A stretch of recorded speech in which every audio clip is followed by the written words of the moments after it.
Triel, petite commune située à 30 km à l'ouest de Paris. Ce simple bourg possède une église remarquable, construite en pur gothique au XIIIe siècle. Mais cet édifice se révéla bientôt trop petit pour contenir tous les fidèles.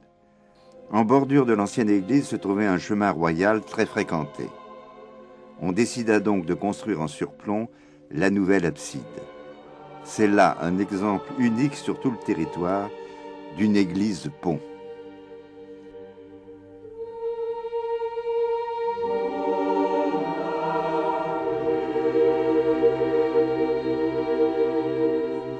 À l'intérieur de l'édifice, l'art gothique règne en maître. Les colonnes montent vers le ciel pour recevoir les fines arcatures qui soutiennent à leur tour la voûte. Tous les éléments qui ne sont pas indispensables à la solidité de l'édifice, peu à peu vont disparaître.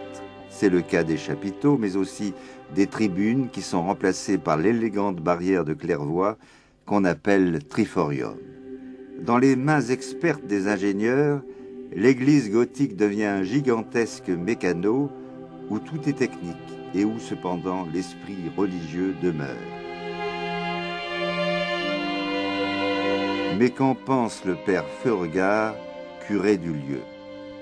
Et il y a deux choses qui m'ont particulièrement marqué en rentrant dans l'église Saint-Martin de Triel. D'une part, c'était ce jeu de la lumière qui est particulièrement évident quand on est au grand portail, où la nef est plus obscure, plus terne parce que la pierre est grise, alors que le chœur est inondé de lumière avec tous ces ocres qu'on a autour de nous. Et on est comme aspiré par le Christ, on est comme aspiré par l'autel, par l'Eucharistie. Et cet élément m'a marqué parce que c'était pour moi une manière de me rappeler dans ma charge non seulement de prêtre mais de curé que c'était l'Eucharistie qui devait être au centre de ma vie et de la vie de notre communauté. Si l'église de Triel attire l'attention par son architecture, la belle série de vitraux qu'elle renferme mérite un examen attentif.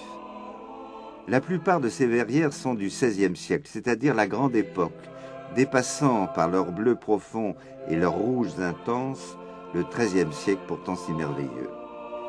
3 thèmes sont abordés: les personnages de la Bible, l'Évangile et la vie des saints. Illustrant l'Ancien Testament, l'arbre de Jessé est l'un des vitraux les plus remarquables de l'église de Triel. Sur cette verrière sont symboliquement représentés les ancêtres du Christ, parmi lesquels on dénombre beaucoup d'inconnus, mais aussi des hommes célèbres, comme David, qui joue ici de la lyre. Au sommet du vitrail est représenté celui que tout cet arbre annonce, Jésus dans les bras de sa mère. Suivent les scènes tirées des 4 évangiles. Tout d'abord, le repas chez Simon. Et Jésus fut invité chez un pharisien dénommé Simon. Et voici qu'une femme qui passait pour une pécheresse vint à lui avec un vase de parfum. Elle se jette à terre en pleurant et se met à baigner ses pieds de larmes. Belle illustration de ce beau texte.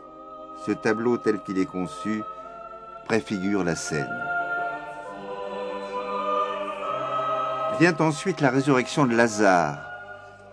Marthe dit à Jésus: « Seigneur, si tu avais été ici, mon frère ne serait pas mort. Mais je sais que tout ce que tu demanderas à Dieu, Dieu te l'accordera. » Jésus lui répondit: « Je suis la résurrection et la vie. Quiconque vit et croit en moi, fût-il mort, vivra. » Cette scène est capitale car elle annonce la résurrection finale. Mais en attendant, il faut subir la passion. Le rideau s'ouvre sur les rameaux. Il leur dit: « Vous trouverez un ânon à l'entrée du village. Amenez-le, et si on vous demande pourquoi, dites: le Seigneur en a besoin. » Déjà, nous sommes dans l'inquiétude et dans l'angoisse. Et le maître verrier nous fait partager cette attente insupportable. Puis, enjambant les événements, l'artiste en vient directement à la crucifixion.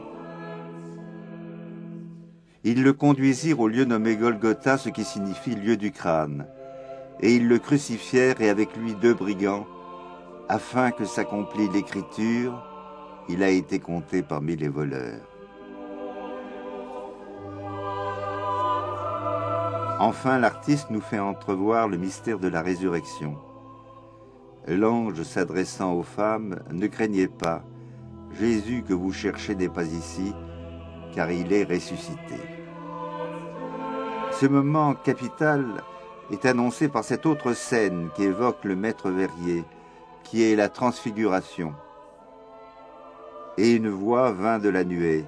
« Celui-ci est mon fils bien-aimé, écoutez-le. » Et en parallèle, le mot de Pierre, « Seigneur, il nous est bon d'être ici, si tu veux, dressons 3 tentes. »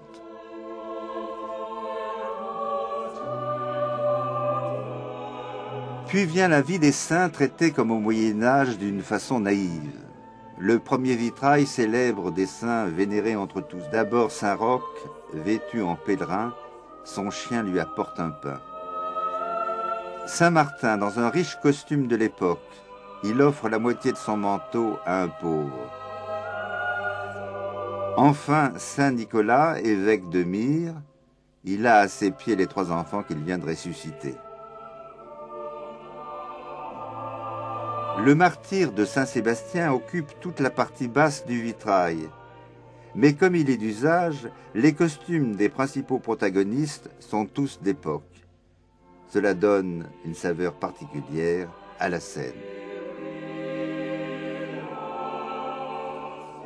Et puis le clou de ces représentations merveilleuses et naïves, le fameux vitrail du pendu dépendu.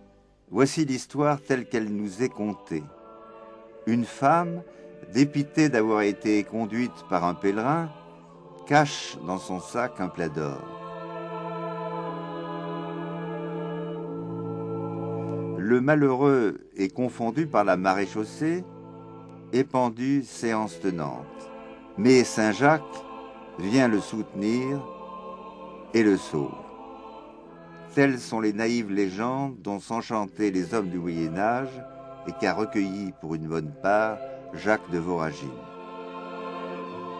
Mais le XVIe siècle n'est pas le seul à avoir laissé sa trace dans l'église de Triel. Le XXe est lui aussi présent grâce à cette fresque de Denis de Solaire, évoquant une fois encore la grande figure de Saint Martin, patron de l'église. Le manteau symbolise la majesté et la force. Il s'inscrit dans le mouvement spiralé qui relie le monde d'ici-bas à celui d'en haut. La lance se transforme en porte-croix, de même que Martin, soldat romain, devient soldat du Christ. Enfin, le cheval préfigure l'Apocalypse. Telles sont les multiples leçons que donne cette modeste église de village. Ces trésors sont bien réels, même s'ils demeurent inconnus de la plupart.